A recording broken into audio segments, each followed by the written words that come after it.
Problema sa underemployment at job mismatch tinututukan ng Dole Regional Office 1. Balitang hatid ni CJ Torida.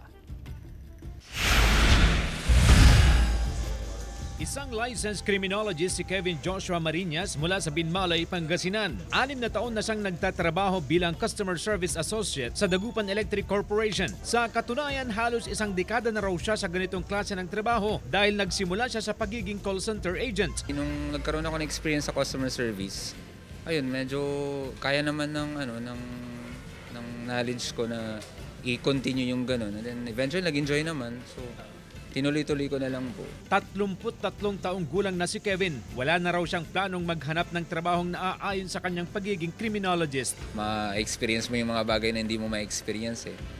Customer interaction, maganda rin naman. Binabantayan daw ng Dole Regional Office 1 ang mataas na bilang ng underemployment. Kapag tumatas daw kasi ang underemployment rate, ibig sabihin, may mga manggagawang hindi kontento sa trabaho. Ang remedyo po niyan is, isa ito, job spare.